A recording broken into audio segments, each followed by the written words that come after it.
Tes.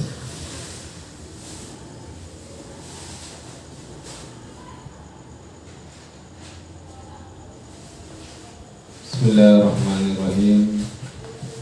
Alhamdulillahi rabbil alamin. Nahmaduhu wa nasta'inuhu wa nastaghfiruh.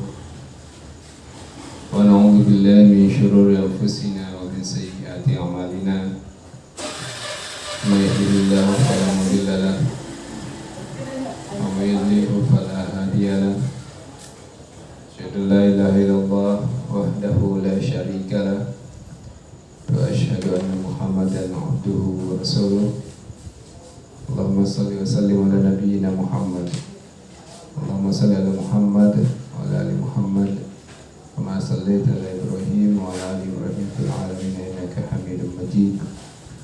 Alhamdulillah, kita kembali di kajian kita pada malam hari ini terkait dengan hal-hal yang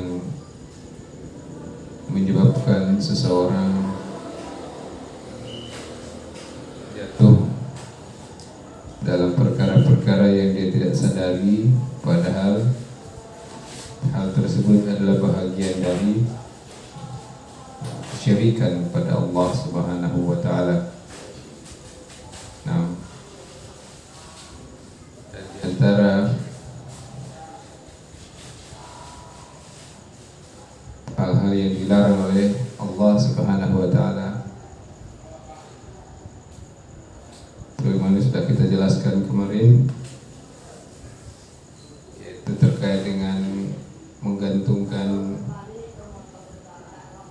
kalung ataupun ikatan-ikatan tali pada hewan atau bahkan pada tubuh kita dengan jumlah bilangan ganjil, dan juga bisa dengan bilangan-bilangan tertentu dengan tujuan bahwa gelang atau ikatan tali tersebut untuk menghilangkan musibah atau mendatangkan manfaat.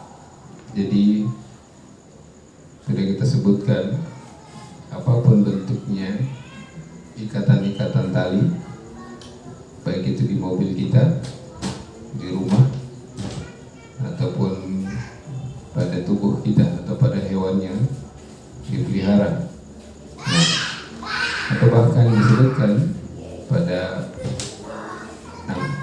anak kecil, bayi yang baru lahir, kemudian digantungkan ikatan-ikatan tertentu, baik itu dengan peniti ya, ataupun dengan akar-akar pohon yang lainnya, dengan tujuan untuk menolak al-ain, penyakit al-ain. Seluruhnya merupakan bentuk kesyirikan pada Allah Subhanahu wa taala. Maka Nabi SAW perintahkan untuk melepaskan ikatan tali tersebut.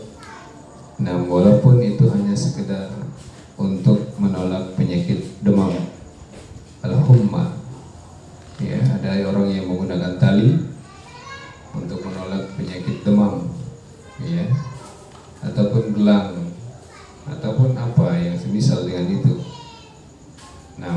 Mungkin nanti diperjelas ya bagaimana dengan gelang-gelang yang sangat atau lagi viral ya saat ini, yang dijual di media sosial, yang dipakai berupa batu-batu ya. Itu nanti insya Allah akan kita perjelas lagi pada sesi berikutnya.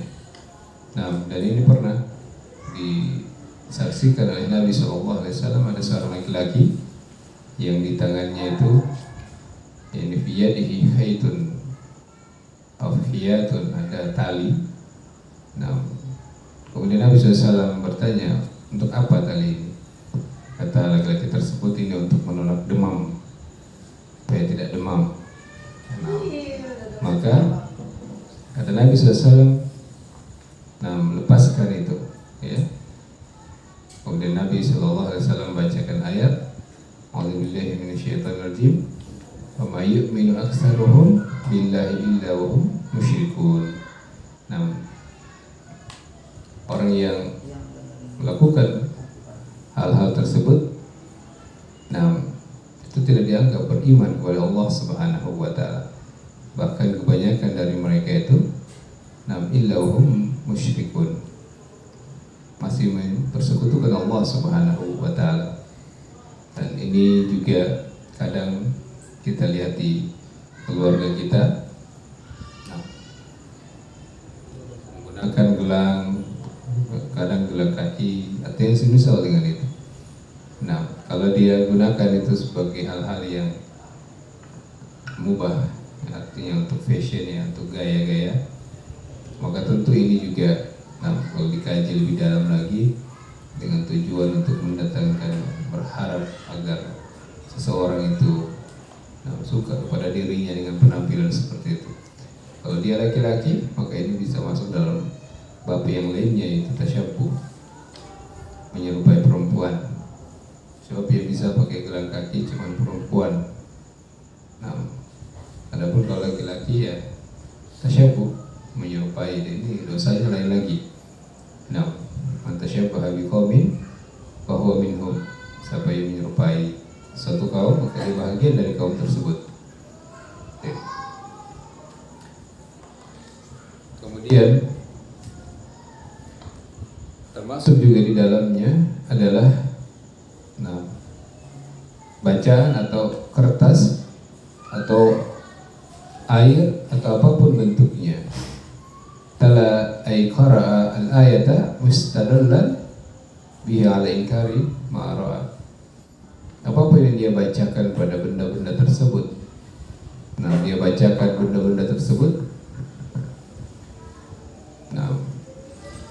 dengan harapan bahwa kalau saya tulis ayat tertentu, saya baca ayat tertentu, kemudian saya gantungkan di tangan, di dompet, ya, ini juga tidak boleh ya. Nah, ayat Al-Quran dipakai untuk dibaca dan dimaknai kandungannya, ya, bukan sekedar ditulis, dimasukkan ke dalam dompet atau yang lainnya. Nah, sebab itu bisa menghinakan Al-Quran. Bayangkan kalau dia tidak sengaja masuk ke dalam kamar mandi, ya, atau bahkan tidak sengaja ayat tersebut jatuh di comberan atau di hal-hal yang tidak selayaknya diletakkan ayat Allah Subhanahu wa taala, atau dia mungkin tidak sengaja masuk di tempat-tempat yang di dalamnya ada maksiat kepada Allah Subhanahu wa taala, atau bahkan mungkin dia masuk ke dalam tempat-tempat yang di dalamnya itu dilakukan bentuk kesyirikan. Nah, maka ini hal-hal yang perlu kita pahami, bagaimana berinteraksi dengan Al-Quran Al-Karim. Nah, ini termasuk ada pada kita untuk bagaimana menjaga diri kita ketika di dalam diri kita itu ada ayat Al-Quran, atau bersama kita di dalam tas kita atau di bahagian yang kita gunakan tersebut dalam kehidupan sehari-hari ada ayat Al-Quran. Nah, makna asal ijmalan, bahwasanya makna secara umum dari hadis di atas, ini menunjukkan bahwasanya absara rajulan qad rabita fi adudih khaitan yattaki bihi maradul humma fazalahu in anhu mungkaran. Bahwasanya apa yang dilihat pada seseorang hendaknya diingkari oleh orang lain. Nah, ini juga sunnah.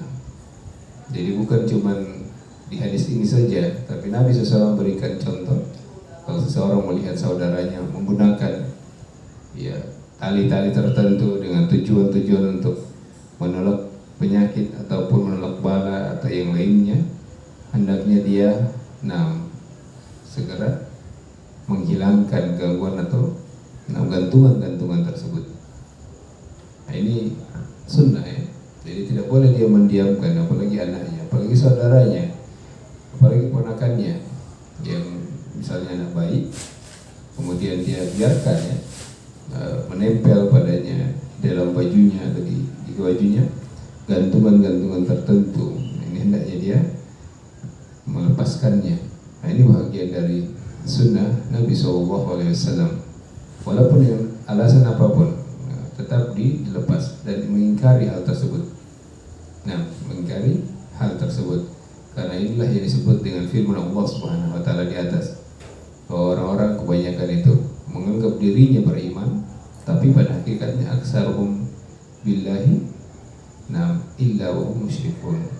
Tapi di sisi Allah, orang tersebut dianggap orang-orang yang masih berbuat kesyirikan kepada Allah. Ini penting. Mungkin di antara kita menganggap bebas dari kesyirikan, tidak ada lagi kesyirikan atau syirik besar. Tapi di waktu yang lain, kesempatan yang lain, terkadang ucapannya atau terkadang perbuatannya itu masih ada syirik kecil. Ini juga masuk di dalamnya. Jadi tetap syirik ini adalah musuh kita bersama, gitu ya. Jadi pembahasan tauhid ini seperti itu. Bahwasanya musuh yang paling terbesar adalah kesyirikan kepada Allah Subhanahu wa taala. Ini pekerjaan yang sangat berat bagi seorang muslim dan muslimah. Hendaknya setiap hari dia berusaha melawan, menyiapkan dirinya dengan ilmu untuk melawan kesyirikan tersebut. Ya, tak boleh dia diam-diam dan santai-santai saja bahwa di dalam dirinya tidak ada lagi kesyirikan kepada Allah. Maka ahli tauhid itu disebut dengan ahli tauhid karena mereka ahli, profesional, paham betul mana lika-liku tahu, mana lika-liku kesyirikan. Sehingga Allah Subhanahu wa taala berikan keutamaan kepada orang yang paham tentang hal tauhid, walaupun hal-hal yang sekecil apapun, dengan diberikan syafaat dalam kubur apabila disolatkan 40 orang ahli tauhid, 40 orang ahli tauhid. Kalau ada seorang yang meninggal dunia, maka cepat-cepatlah cari 40 orang ahli tauhid.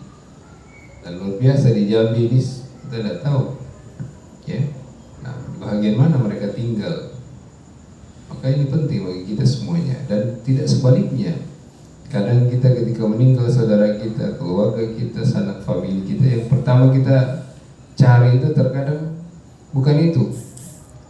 Ya, terkadang kita lebih sibuk mengurus masak, minum, makanan, tenda dan lain sebagainya, kursi dan lain sebagainya. Ini terjadi di tengah-tengah masyarakat kita. Ya, kadang yang sunnah tidak diperhatikan. Bahkan itu yang paling besar di sisi Allah Subhanahu wa taala. Bayangkan mendapat syafaat dalam kuburnya, ya. Kalau dia bisa mencari 40 orang. Ini harus dicari oleh kita semuanya. Jadi hendaknya kita saling berwasiat kepada anak, keluarga, istri kita, suami kita. Jadi apabila kita meninggal, tolong cari 40 orang ahli tauhid untuk sholatkan saya. Dan tidak sebaliknya, mencari bahkan teman-teman yang bahkan bukan ahli tauhid, bahkan sering melakukan kesyirikan. Ini luar biasa. Ya, hal-hal seperti ini yang banyak dilalaikan, dilupakan oleh kaum muslimin, bahwa ada sunnah yang paling besar ketika seorang itu meninggal dunia.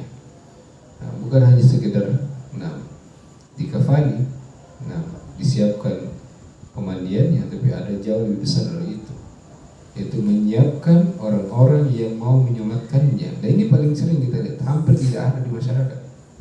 Kalau ada yang meninggal, tidak ada yang sibuk, mau di pondok, mau di mana-mana, begitu dia. Ya, yang penting orang sekitar sudah kumpul sholat selesai. Ini kan kerugian. Kenapa rugi? Bayangkan orang ini meninggal, itu hak dia terakhir kali itu. Hak terakhir kali untuk dia mendapatkan keutamaan dari ahli warisnya, dari keluarganya. Jadi hak seorang mayit itu masih ada. Nah, selain dia dikafani, disalatkan, dimandikan, diantar jenazahnya, dikuburkan, dibayar hutangnya, ada yang lebih besar dari itu lagi, yaitu dia disolatkan oleh 40 orang ahli tauhid.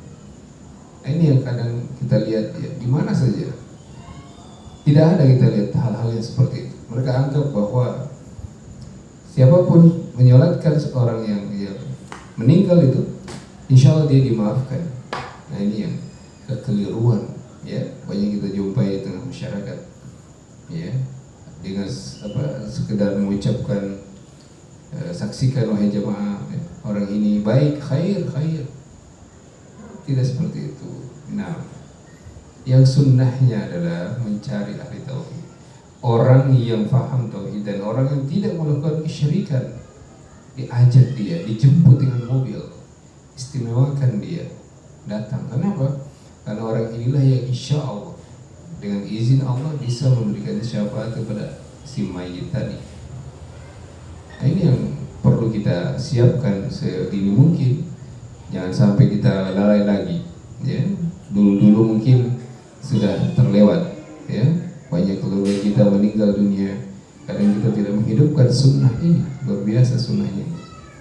Saya ingat dulu waktu ibu saya meninggal, agak telat memang penguburannya karena saya menunggu. Jadi kata saudara-saudara saya, kenapa belum dikuburkan? Yang lain bilang, tanya dulu si bungsu karena dia yang paham. Alhamdulillah, teman-teman yang paham masalah tauhid kita kumpulkan, kita jemput untuk kita sholatkan. Ini juga cara kita berbakti kepada orang tua kita. Nah, jadi banyak hal bagi kita untuk menunjukkan, mengamalkan keutamaan tauhid ini. Dan itu luar biasa.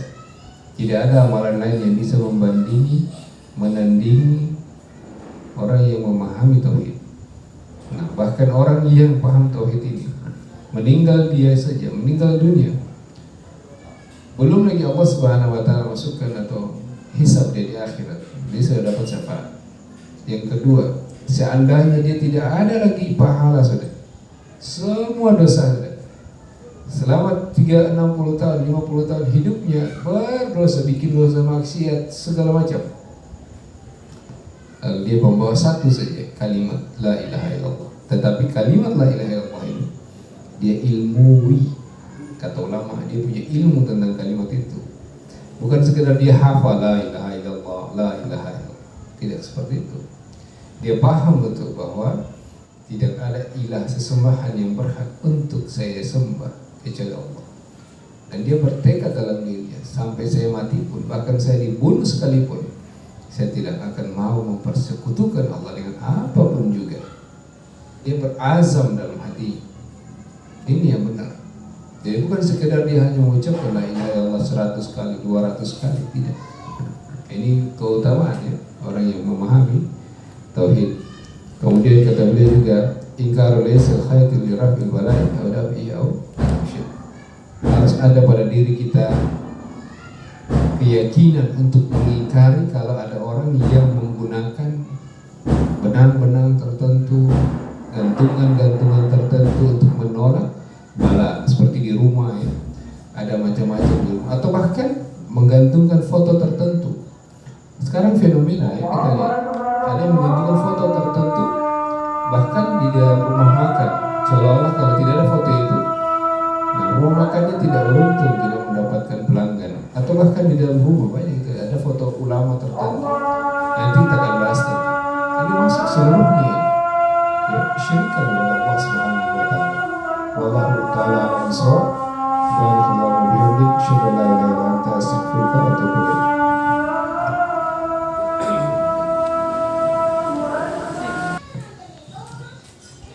Semoga Allah Subhanahu wa taala memberikan kepada kita semuanya kekuatan untuk menghadapi segala bentuk ujian, cobaan.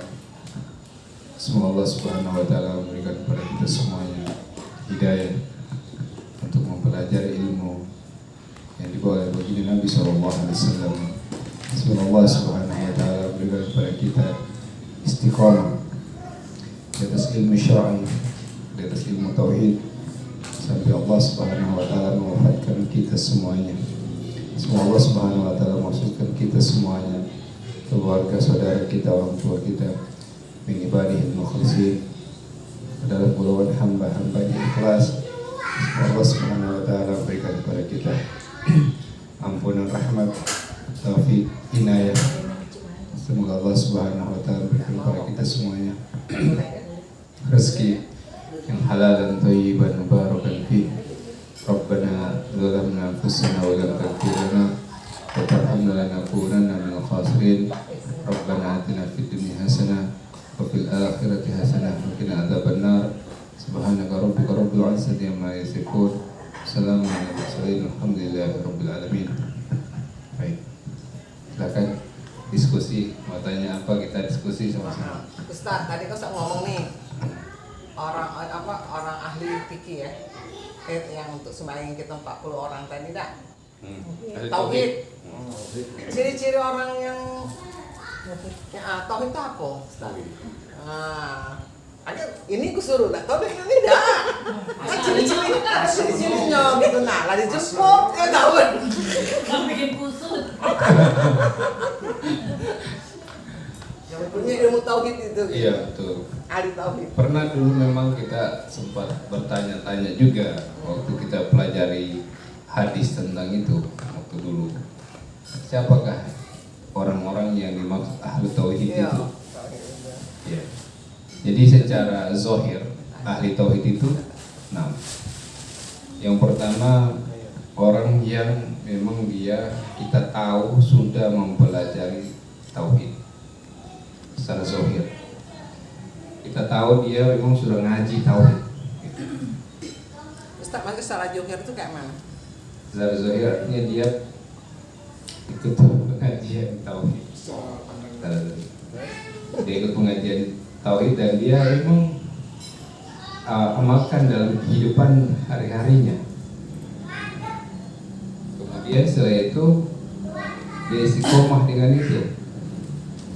Jadi bukan hari ini ngaji, hari ini beramal dengan tauhid, bulan depan ada yang ngajak lagi, ikut lagi, bukan lagi tauhid.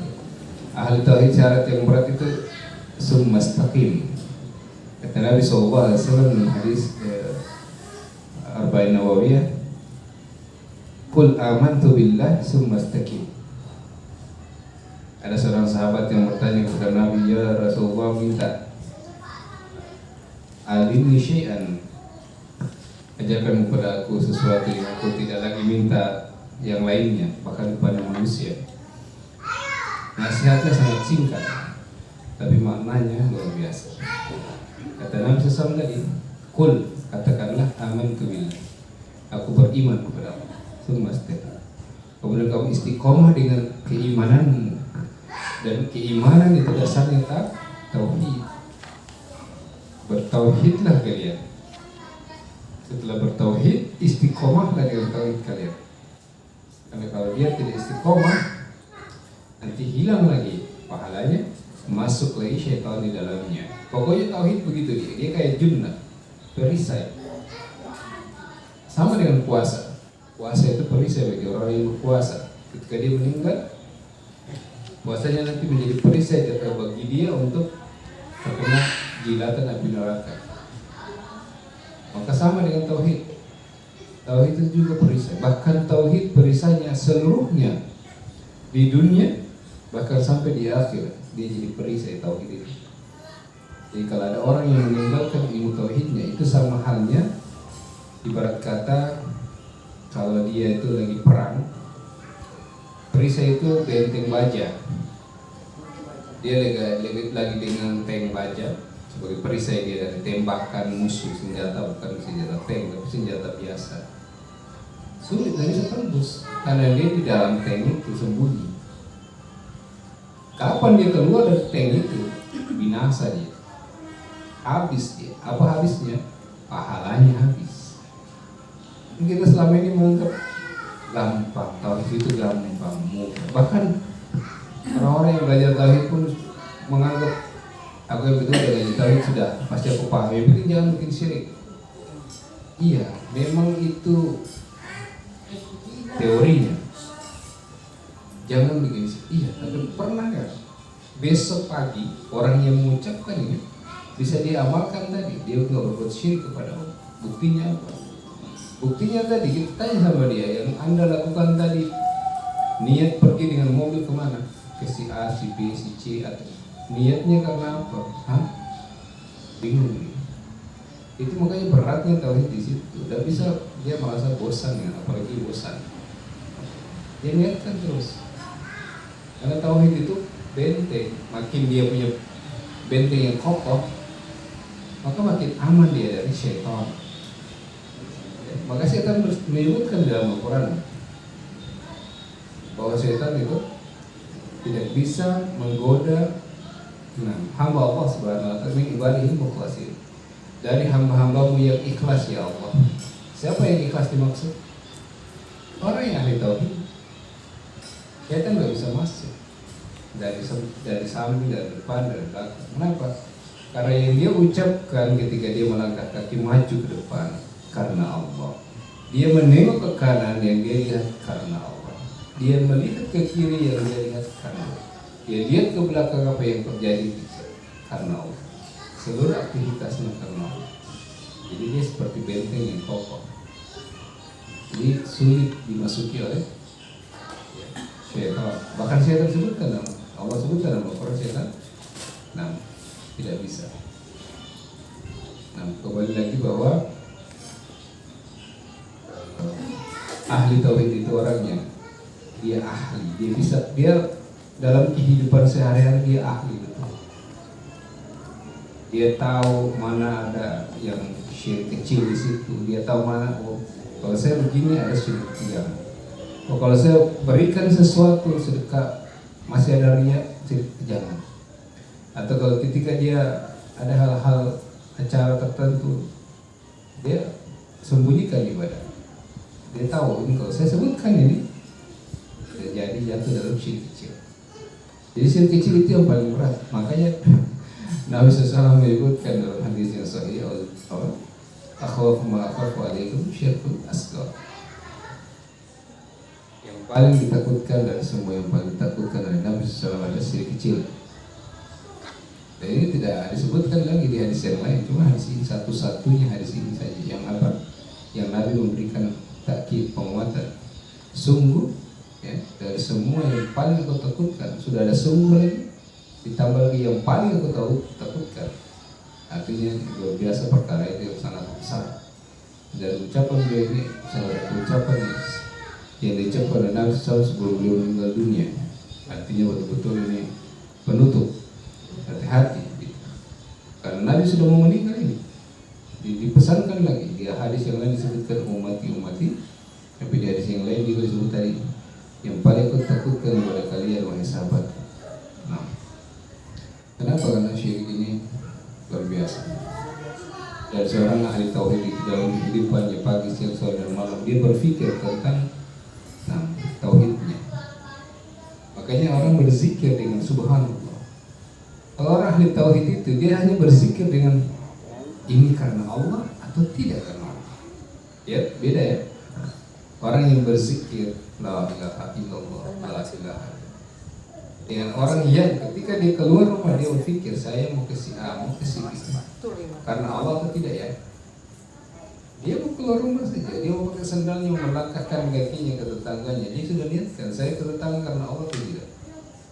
Maka tauhid inilah yang dimaksud. Orang yang meninggal dunia, kalau dia menyeberang dia disambar petir misalnya, petir ya, meninggal. Yang ini disebut orang yang meninggal di atas la ilaha. Bukan sebaliknya yang mengucapkan la ilaha, bukan itu. Enggak diukur itu. Kenapa? Karena kita nggak tahu dia niat ucapkan zikir itu kan Allah atau ikut-ikutan. Yang kedua, dia ucapkan zikir itu kan secara zahir, secara jahar, terang-terangan lagi, bahkan besar suaranya, bahkan Masya Allah, orang berarti yang sesuatu yang mengganggu orang yang sholat. Ini hal-hal yang Masya Allah ya. Nampak kalau kita melihat kenapa sekali syaitan ada di situ. Ya syaitan itu senang ya begini. Kenapa? Karena di situ ada kesyirikan. Kalau ada kesyirikan berarti syaitan bergembira ya. Kenapa? Pasti dia susah bertobat. Susah ya. Coba tanya orang ahli zikir, majelis zikir, nggak mau bertobat. Emang saya dosa apa? Karena dia menganggap dia beribadah. Padahal bagi orang yang paham ilmu tauhid, Anda berzikir itu kan untuk memuji Allah, untuk meresapi makna itu kan. Yang ketiga adalah untuk mendapatkan pahala. Itu syaratnya. Guna apa untuk apa berzikir kalau pahalanya hilang? Kan sia-sia namanya. Kalau dari Anda berzikir kenapa? Untuk mendapatkan pahala. Sekarang pertanyaannya, tahu nggak syarat diterimanya ibadah? Yang pertama ikhlas. Tapi saya sudah paling ikhlas. Ikhlas itu rumusnya, makin tersembunyi Anda itu makin ikhlas. Sebaliknya, makin ketahuan makin gak ikhlas. Kalau mau dilawan definisi itu, berarti sahabat semua itu gak ikhlas. Karena mereka amalannya zikirnya diam-diam aja. Tidak ada sahabat itu, apa yang Syafi'i, nggak ada zikirnya terang-terangan. Apalagi teriak-teriak dengan tawaf. Kalau ada berzikir kepada Allah, Allah tidak tuli. Makanya saya bilang sama teman-teman di kampus, Allah itu maha mendengar, Allah tidak tuli. Apalagi ini rumah Allah subhanahu. Bayangkan ya, di rumah orang kita berteriak-teriak, rumahnya Pak Iwan ini. Coba teriak, Pak Iwan. Orang marah, tidak nyaman. Maka ada orang sholat di sini. Apalagi rumah Allah. Rumah Allah itu Allah maha mendengar. Kuas-sami'ul alim.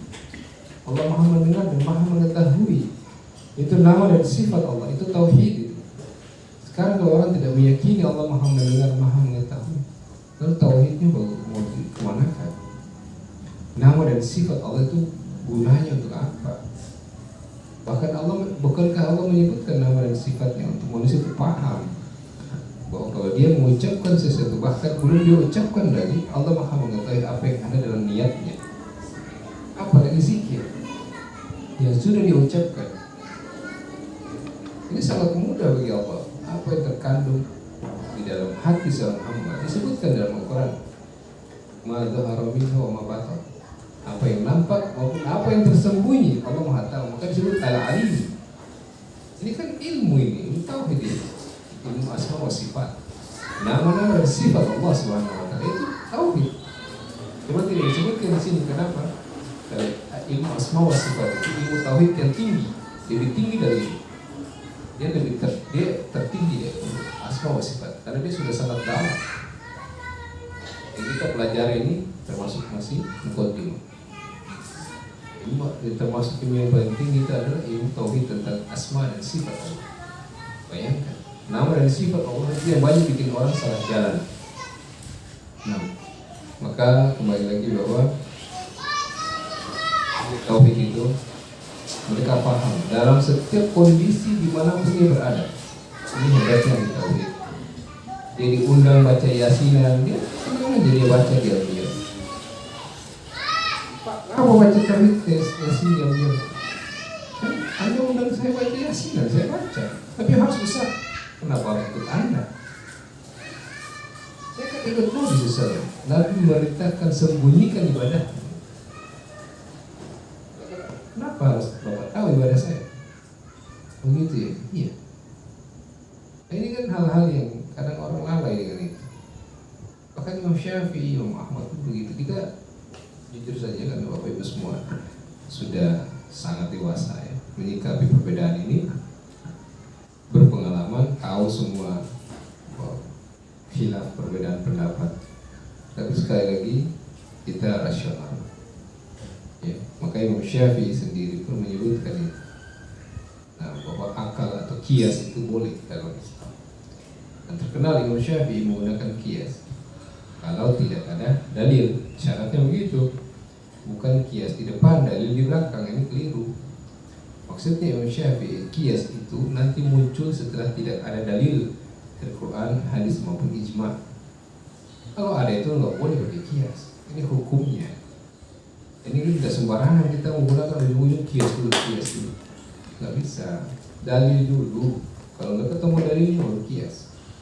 Ya, ini istilahnya Imam Syafi'i yang terkenal dalam masalah usul fikih. Maka sekali lagi kita semuanya berlomba-lomba untuk menjaga amalan kita yang ikhlas tadi. Kita tidak tahu yang mana yang ikhlas. Nah itu juga jadi problem. Jadi masalahnya adalah yang mana amalan kita yang ikhlas pada Allah. Ya, maka intinya adalah apapun yang dia pakai, apapun yang dia ucapkan, apapun yang dia berikan, apapun yang dia makan, ya, dia hendaknya seluruhnya dibangun karena Allah Subhanahu wa taala. Firman Allah Subhanahu wa taala berfirman, "A'udzubillahi minasyaitonir rajim. Qul inna salati wa nusuki wa mahyaya wa mamati lillahi rabbil La syarika lah. Fabidhalika umirtu an awwalul muslimin. Orang yang Islam, orang yang Muslim, orang yang berserah diri kepada Allah, dia yang selamat itu, kata Allah adalah yang pertama syaratnya sholat. Dia harus sholat. Dia harus wanusuki.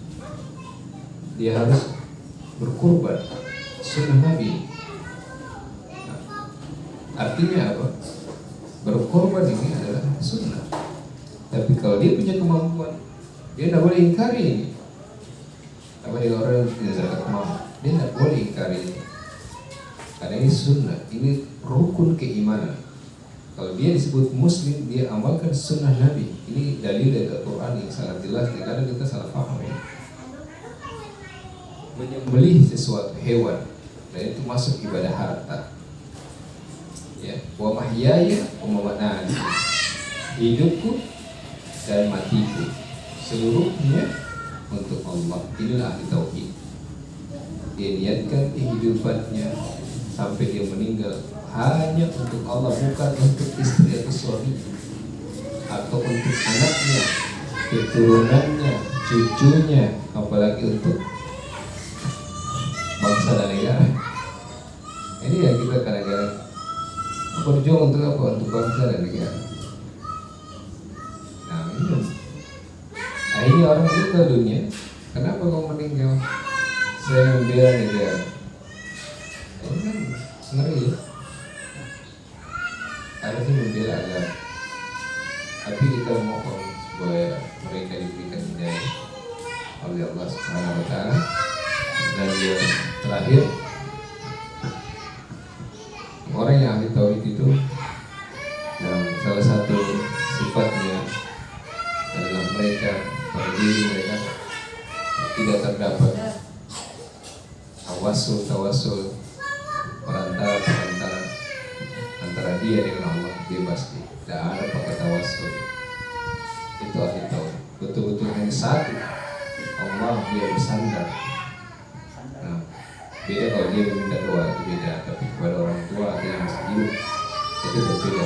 Tapi maksudnya adalah secara fitrah dia, asalnya ya, dalam dirinya dia lepaskan seluruh bentuk kesyirikan. Dan dia paham ketika ditanya, ini syirik tidak? Oh ya itu syirik. Ini syirik tidak? Ya itu masuk kesyirikan. Itu ahli tauhid. Baik Allah.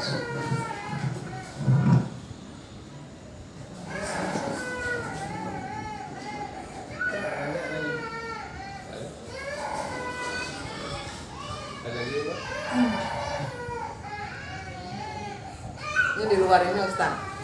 Daerah saya itu sering masih. Dulu sini mungkin juga lah dulu. Sampai jadi ini, soalnya dia belum sudah sakit nih orang tuanya. Jadi dia mengumpulkan uang. Ya, orang tua tadi ini ya, sudah sakit kan. Dia ngasih pesan sama anaknya. Nanti kalau saya meninggal, ini uang untuk sembahyang. Karena nggak kebiasaan sembayangin mayat tadi nanti kan diamplopin tuh Ustaz. Nah, kan gitu. Dulu nggak tahu, langgar kita pernah juga dulu ya. Lalu sekarang. Jadi sembayangin sembayang mayat, nah orang meninggal. Nanti habis sembahyang tuh diamplopin gitu kan.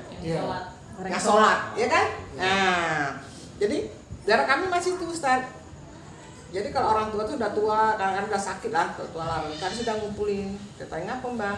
Ini kakek tidak boleh diganggu. Dia mana kan anaknya? Ini uang ini untuk yang sembayangin dia. Diamplopin lah. Ya, mana gitu. Ah itu kami hukumnya tuh Ustaz.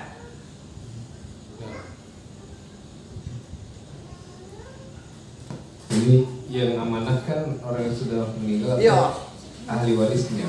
Jadi dia dikasih ke ahli warisnya. Itu sudah nyiapin sendiri. Nyiapin sendiri gitu. Nah, ini nanti ya. Karena satu kebiasaan di sana tuh kalau sembahyang orang meninggal kan diamplopin. Iya. Masuk dalam bab sedekah. Kalau ini kan tadi kita luruskan saja. Yang penting niatnya. Dia meniatkan hartanya untuk mensedekahi orang yang menyolatkan jenazahnya. Nah, kalau secara umum tidak masalah. masalah ya. Cuman dia tidak boleh menyandarkan perbuatannya kepada Islam. Terus saudara, kenapa? Karena Nabi, nah itu nggak boleh. Secara umum boleh. Nah nanti kalau bapak mau meninggal, uang bapak atau mama yang disimpan ini kamu sedekahkan untuk jamaah yang sholat. Nah, yang tidak boleh kalau nak ini adalah wajib. Apalagi nah ini sunnah, tidak boleh. Kita yang nerimanya hukumnya Pak Ustaz. Sembahyang itu kadang-kadang kan Mas Dato nih bagi bakal dapat amplop ini ya. Nah, jadi orang pada ini Pak Ustaz, orang yang sembahyang tuh pengen dapat amplop Pak. Iya, kadang kan kita jadi masalah. kalau di kantor tradisi gitu. Kalau di kampung-kampung kan gitu. Kan iya. Tidak ya. Jadi orang pada berlomba-lomba pengen sholat biar dapat duit. Iya. Makanya Dulu saya sih kan- tidak gitu tak dulu. Jadi Bukan sholatin kan kalau dapat duit itu Pak Ustaz. iya. Nah ini yang jadi masalah kan itu sebenarnya orang yang mensolatkan. Kalau orang yang sudah meninggal sudah tadi masuk Makanya ya, tadi ya. Nah, jadi masalah, tapi kan yang masalah tadi ya, dia nggak boleh menyandarkan ini sunnah, apalagi wajib nggak boleh. Tapi kalau orang yang sholat, nah itu yang Karena jadi uang musibah. tadi ya. Iya. Tapi maksud saya tuh pahala dia tuh ada enggak Ustaz kayak untuk yang si meninggal tadi ya dia kan sembahyang ini Iya, tapi iya. Pinanya amplop. yang kita kasihannya si meninggal gitu nah enak yang Iya, sembahyang ini diterima enggak sembahyangnya tuh gitu kan. Iya itulah makanya tadi kita kenapa sebut keutamaan ahli tauhid. Karena tadi kalau yang diundang ahli amplop, Ayo. Memang ya kalau hasilnya ya seperti itu. tauhid tadi kan. Nah, itu Memang harus nyambung. orang tahu itulah. Makanya nanti kalau ada kebiasaan kayak gitu, ibu alhamdulillah saya dapat solusinya kan. Udah kata pengajian kita tuh dulu ada ustaz bilang kalau mau diberikan syafaat cari yang ahli tauhid minimal 40. Jadi kasih amplop insya Allah dapat dulu.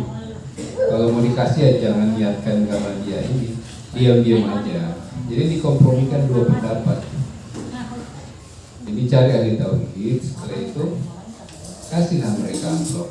Bang ini sedekah. Oh iya. Tidak apa-apa. Oke.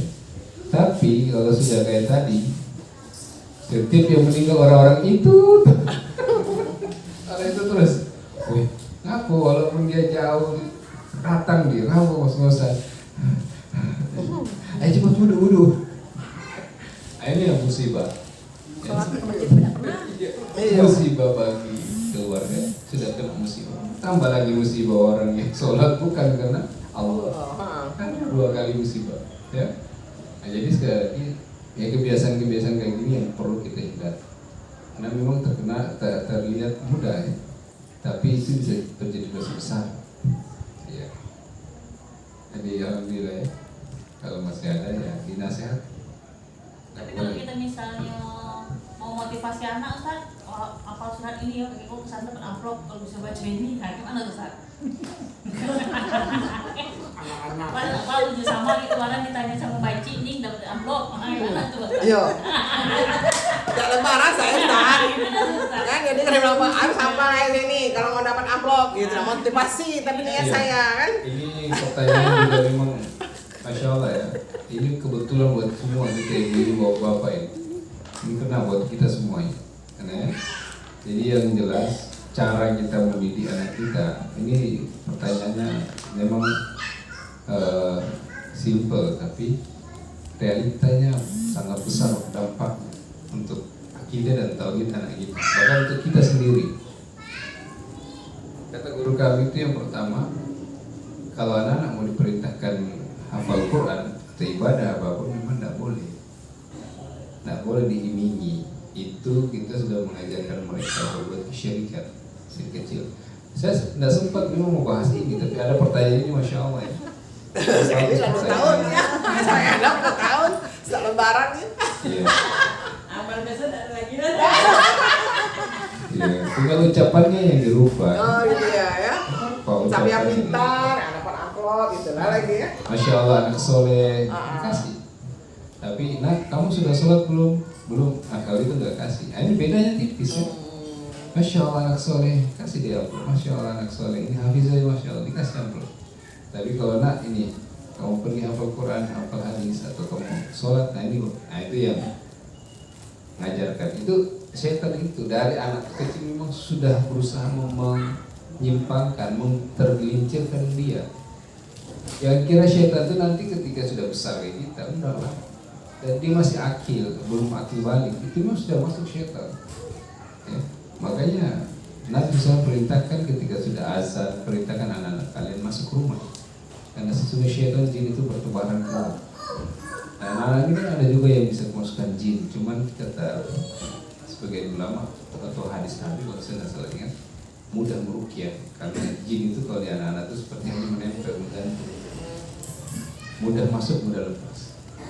Oke, kalau anak-anak itu kalau dia masuk rumah nangis, tadi saya lihat, itu jin memang. Cuma dia mudah lepas. Tapi yang kayak kita ini, nah ini susah dilepas. Iya, karena syaitan tahu bakal dibawa mati. Itu yang dia memang gak mau lepas. Bahkan sampai disihir, sampai mati pun dia gak mau keluar kan. Karena dia tahu betul, orang dewasa kalau memasukkan syaitan atau sihir dan dia salah pengobatannya, itu bisa berdampak fatal bagi dia. Dia pakai lagi ruqyah-ruqyah yang tidak syar'i, pakai dukun lah, datang orang pintar, itu tambah parah 2 kali.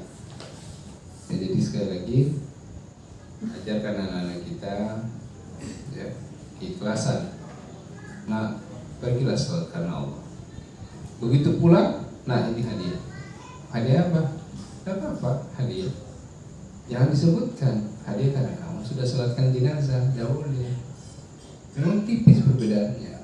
Kita pun senang sebenarnya mengucapkan itu, tapi dalam pandangan hukum kita, agama kita, itu jangan sampai. Takutnya begitu kita meninggal, ya, anak kita ini mewarisi itu ilmu kita tadi, sehingga setiap ada sesuatu, ini dampaknya harus ada. Nah, niat-niat yang macam-macam. Ya, apalagi dia belum pernah belajar tauhid, dia nikah lagi, punya anak lagi, diajarkan lagi. Dulu kakek kamu ajarin bapak, dulu nenek kamu ajarin mama, diturunkan ilmu tadi. Padahal ilmu itu mengandung kesyirikan, walaupun syirik kecil, tapi tetap itu syirik besar dosanya, itu paling zalim itu sebenarnya. Ini makanya ahli tauhid itu dia hindari sesuatu yang niatnya bukan karena Allah Subhanahu wa taala. Allah ada lagi? Baik.